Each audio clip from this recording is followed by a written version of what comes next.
ఎందుకు పడాలండి? ఒక దెబ్బ వేసిన చేతులు తలుపు సందులు బట్టి కిటకిట నలిపేయాలి, ఇట్లా రాలిపోవాలి వేళ్ళు. అనుమానించిన పని పాట లేదు, వ్యవహారం ఇదంతా.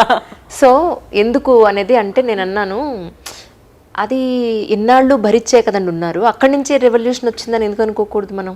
రెవల్యూషన్ వస్తుంది కదండి, అణచివేత ఎన్నాళ్ళని ఎలా కొనసాగుతూ ఉంటుంది? దెబ్బేయడం ఏంటిది నార్మల్ విషయమా? మనిషికో మాట గొడ్డుకో దెబ్బ కదా, గొడ్లమా మనం తెలియకుండా? ఇప్పుడు ఐల్ బి వెరీ ఆనెస్ట్, మీరు చూడలేదా డొమెస్టిక్ అబ్యూస్ ఇంట్లో? చూసాను, నేను చూసాను, మన ఇద్దరం చూసాం కదా. మరి బయట జనాల ఆడపిల్లల పరిస్థితి ఏంటి? అవును, ఇన్ని తరాలుగా చూసి చచ్చిపోయిన వాళ్ళు ఎంతమంది ఉన్నారండి? పెట్రోల్ పోసి తగలబెట్టిన వాళ్ళు ఎంతమంది ఉన్నారు? గ్యాస్ సిలిండర్లు లీక్ చేసి చచ్చిపోయిన వాళ్ళు ఎంతమంది ఉన్నారు? అమ్మాయి మొన్న ఎవరో తమిళనాడులోనో మలయాళీ ఒక అమ్మాయి, మొన్న మా హస్బెండ్ నన్ను నరకం చూపిస్తున్నాడని చెప్పి గుళ్ళో తండ్రికి 7 వాయిస్ నోట్లు పెట్టి చచ్చిపోయింది. అవును చూసాను. ఏం దౌర్భాగ్యం అండి ఇది. ఇంకా మళ్ళీ భరించాలా? ఇక్కడ 2 విషయాలు, మీలాగా హెడ్ స్ట్రాంగ్ గా ఉన్న వాళ్ళేమో అర్థం చేసుకోకుండా ఈ అమ్మాయి ఫెమినిస్ట్, ఈ అమ్మాయికి పెళ్ళవడం కష్టం అని ఇలా అంటున్నారు. నన్ను తెలుగులో అంటారు చాలా పదాలు, నవ్వుకొని వదిలేస్తున్నాయి, పోరా ఎంతకు అలా చేస్తారు. అలా అని ఇప్పుడు ఈ అమ్మాయి సౌమ్యంగా చాలా నమ్రతతో అలాగేనండి అని అనుకునే అమ్మాయిలనేమో ఇలా హింసించి వాళ్ళు మానసికంగా శారీరకంగా హింసిస్తే వాళ్ళు పాపం సూసైడ్ చేసుకుంటున్నారు. ఇది ఈ రెండింటిని బ్యాలెన్స్ చేస్తూ ఉండాల్సిన అవసరం ఉందా? ఖచ్చితంగా ఉంది. ఆ బ్యాలెన్స్ తీసుకొచ్చేది ఫెమినిజం. వీళ్ళకి అర్థం కాదు. ఫెమినిజం అంటేనే అదొక పెద్ద చాలా నెగటివ్, టెర్రరిజం. అది కరెక్ట్ వర్డ్ తీసుకోవట్లేదు యాక్చువల్లీ. అసలు తెలియదు కదా, దాని అర్థం ఏంటో తెలియదు కదా చాలా మందికి. ఎవరన్నా ఇన్ని ఫోన్లు ఉన్నాయి కదండి, గూగుల్ చేయొచ్చు కదా ఫెమినిజం అంటే. నేను చేసి చూపించిన ఎప్పుడు మంచి బ్యూటిఫుల్ గూగుల్లో అనుకున్నా. మీరేమైనా ఫీల్ అవుతారు? What is the feminism exactly? Equality on the basis of your gender, sexes, అంతే.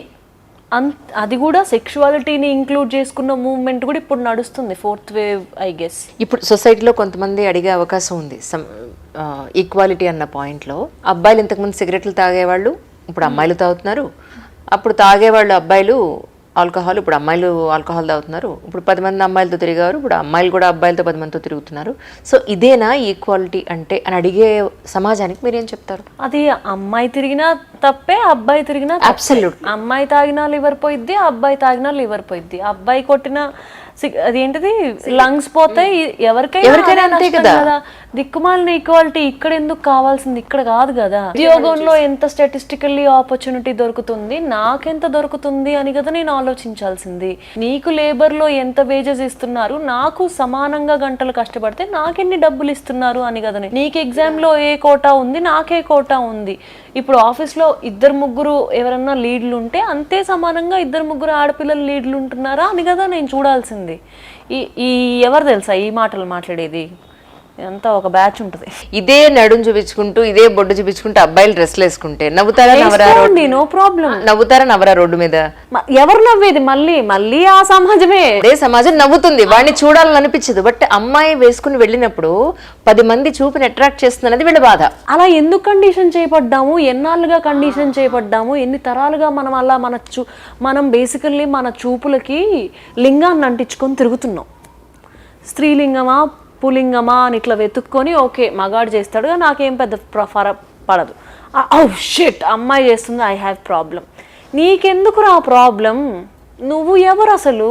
నీకెందుకు ప్రాబ్లం? నీకు నచ్చలేదా? చూపు తిప్పుకొని వెళ్ళిపో. Basic I tell you one thing అండి, వన్ బేసిక్.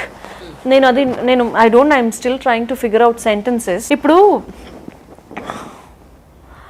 రోడ్డు పైన ఒక అమ్మాయి వెళ్తుంది, ఆ అమ్మాయి చాలా కంఫర్టబుల్గా అమ్మాయికి నచ్చిన టీషర్ట్ వేసుకొని వెళ్తుంది. అండ్ రోజు చీరలు కట్టుకొని బతికే సమాజం ఇది కాదు. అవును, చాలా కష్టం, చాలా కష్టం. కడ్లీ కథల్లో ఒక కథ రాశాను, నో మోర్ సారీ అని. సారీ నో మోర్ ప్రాపర్ కథ అది. అదేంటి, ఆ అమ్మాయి టీషర్ట్ వెళ్తుంది, 10 రకాల చూపులు ఆ అమ్మాయి ఎదభాగం వైపు చూస్తాయి. ఆ అమ్మాయి అయ్యో 10 మంది చూస్తున్నారు, నేను ఎలా రేపటి నుంచి చున్నీ మెడ చుట్టూ కప్పేసుకొని పీక పిసికేసుకొని బతికేలా అంటే ఇంక ఎప్పుడు అమ్మాయి ప్రశాంతంగా గాలి ఆడేటట్టు బతికేది? హ్యూమన్స్కి ఎవరికైనా గాలాడటం ఇంపార్టెంట్ కదండి. సూర్యుడికి మంటకి ఎండాకాలానికి ఆడ మగ తేడాలు ఉండవు కదా, అంతే కదా. మనిషి పైన ఎంతో జంతువు పైన కూడా అంతే ఎండ వస్తుంది కదా. వెరీ వెరీ నార్మల్ విషయం ఇది. ఇప్పుడు అదే రోడ్డు పైన మనం we come across a lot of old women, కొన్నిసార్లు బట్టలు ఉండకుండా చిరిగిపోకుండా వాడని అయ్యో పాపం అనుకుంటారు కదా. అది కదా అయ్యో పాపం అనడానికి ఏంటి, there comes the class difference ఉంది. పైగా సెక్స్ అపీల్ తో చూడలేడు. అవును, ఏజ్ కూడా ఉంటుంది కదా ఆవిడ. సెక్స్ అపీల్ తో చూడను అనుకోవడం ఆ మనిషి తీసుకుంటున్న కాన్షియస్ చాయిస్ ఆ స్త్రీ వరకు మాత్రమే. అది కాన్షియస్ చాయిస్ అయినప్పుడు ఇది కూడా కాన్షియస్ చాయిస్ అవ్వాలి కదా. ఇది కూడా కాన్షియస్ గా డెసిషన్ తీసుకొని మొహం తిప్పుకోవాలి కదా. నీకు అన్కంఫర్టబుల్ గా ఉంటే no, you are very comfortable to look at her, but you are not comfortable her being herself. నువ్వు అలా ఓపెన్ చేసుకుని తిరగడమే తప్పు కదా, చూడకూడదన్నమేమి. చూడకుండా ఉండడమే కదా విచక్షణ. తిరగడం తప్పు కదా మరి. ఇప్పుడు హీరోయిన్లు ఉంటారండి, సినిమాకి అవసరం కాబట్టి ఆ పాటలు పాడుతున్నారు, ఆ డ్రెస్సులు వేస్తున్నారు. జనరల్ పబ్లిక్ ఏం సంబంధం అనేది. సరే, నేను ఒక క్వశ్చన్ అడుగుతా మిమ్మల్ని. మీరు జుట్టు ఎందుకు విరబోసుకున్నారు? మీడియాకి ఇదే జుట్టు కనుక నేను జడేసుకుంటే ఈడేంటి ఊరి నుంచి ఇప్పుడే వచ్చినట్టుంది అన్న కమెంట్స్ నేను కింద చూసాను. ఒక ఇంటర్వ్యూలో నువ్వు ఇలా జుట్టు విరబోసుకుంటే నేను నీకు ఇంటర్వ్యూ ఇవ్వను. ఏమన్నారు మీరు మరి? నేను ముడి పెట్టుకుని వచ్చా ఎందుకంటే నాకు ఆయన ఇంటర్వ్యూ ఇంపార్టెంట్. నేను ఇలా నా హెయిర్ పెద్ద ఇంపార్టెంట్ కాదు నాకు అనుకుని. అలాగేనండి, కొంతమంది అంటారు మీరు చీర కట్టుకుంటేనే ఇంటర్వ్యూ ఇస్తానండి, మీరు తెలుగులో మాట్లాడితేనే మీకు ఇంటర్వ్యూ ఇస్తాను. ఎవరండి వీళ్ళంతా? ఎందుకు చేస్తున్నారు వీళ్ళతోటి? డబ్బులు ఇస్తున్నారా మీకేమన్నా వాళ్ళు? నాకెందుకు ఇస్తారు? ఛానల్ వాళ్ళకి నాకు జీతం ఇవ్వాలి కాబట్టి వాళ్ళకి నేను నెంబర్ ఇవ్వాలి కాబట్టి. ఇలాంటి సొసైటీలో మనం ఉన్నప్పుడు మీరు ఇంత రెవల్యూషనరీగా విమెన్ గురించి ఇంత రాస్తున్నప్పుడు, బొంద రెవల్యూషనరీ అండి ఇది, చాలా బేసిక్ కదా. బేసిక్ ఈవెన్ రెవల్యూషనరీ ఈ బేసిక్కే లేదు కదా మనకి ఇక్కడ. నేను మనస్ఫూర్తిగా మిమ్మల్ని ఒకటి అడుగుతాను, ఈ బ్లౌజులు మీకు చికాకు పుట్టట్లేదా, ఉక్కబోయట్లేదా? పోస్తాయి. ఎక్కడ మావి డ్రెస్ కట్టేసేసి ఇస్తారు కదా, అప్పుడప్పుడు స్లీవ్లెస్ వస్తాయి. అందులో స్లీవ్లెస్ వస్తే నాకు కింద కమెంట్స్ పెడతారు, ఏంటి అంజలి గారు మీరు కూడా అలా అయిపోయారండి, ఒక యాంకర్ పేరు తీసుకుందా మీరు కూడా ఆవిడలానే అయిపోయారు, ఏంటండి స్లీవ్లెస్ ఏంటండి, ఎన్నాళ్ళు మిమ్మల్ని అలా చూసాం, మీరు ఇలాంటి డ్రెస్లలో వేసేస్తారు, 4 ఎక్స్ట్రా పంపిస్తాను నేను ఇప్పుడు ఇంటికి వెళ్ళి మీకు అని పెడితే నేను కింద కమెంట్ చేసా. నిజంగా ఇది నా బ్లౌజ్ కాదు, ఈ శారీకి వాళ్ళు డ్రెస్ కట్టేసికి ఇదే బ్లౌజ్ ఇచ్చారు. అంత ఓపిక్గా చెప్తున్నాను నేను. ఇంకా ఎందుకు చెప్తున్నారండి? ఒక జర్నలిస్ట్ నన్ను ఇంటర్వ్యూ చేసినప్పుడు నేను ఫ్రాక్లో వెళ్ళా, యాక్చువల్లీ స్లీవ్లెస్ ఫ్రాక్లో. నేను మూవీ షూట్ నుంచి వస్తూ తన ఇంటర్వ్యూకి వెళ్ళాల్సి వచ్చింది. వెళ్తే అందరూ ముందే అంటారేమోనని, అంటే నేను అంత కాన్షియస్ ఉన్నా, ఎవరు ముందే చెప్తున్నాను, ఎవరు ఏమనుకోద్దండి, నేను మూవీ షూట్ నుంచి వస్తున్నాను, డ్రెస్ మార్చుకునే అవకాశం కూడా లేదు, డ్రెస్ నాతో లేదు, ఇలానే కూర్చుంటున్నాను చెప్పి నాకు why are you being sorry for being yourself? The comments అసలు మామూలుగా ఎందుకు shrink చేసుకోవాలనుకుంటున్నారు? నన్ను అపార్థం చేసుకుంటున్నారు కదా, నేను ఏదో స్లీవ్లెస్ వేసుకుంటే అర్థం చేసుకోవాల్సిన అవసరం ఏముంది? yes that I understand.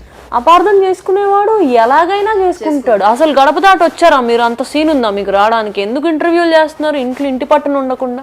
అది అవసరం, నా అవసరం కదా. ఎందుకు చేస్తున్నారు మీరు? వేరే పని టీచర్ జాబ్ చేసుకోండి వెళ్ళి పద్ధతిగా. ఇంటర్వ్యూలు చేయడం ఏంటి అసలు మీరు? అంటే 20 ఏళ్ళకి ఇదే పనిలో ఉన్నా.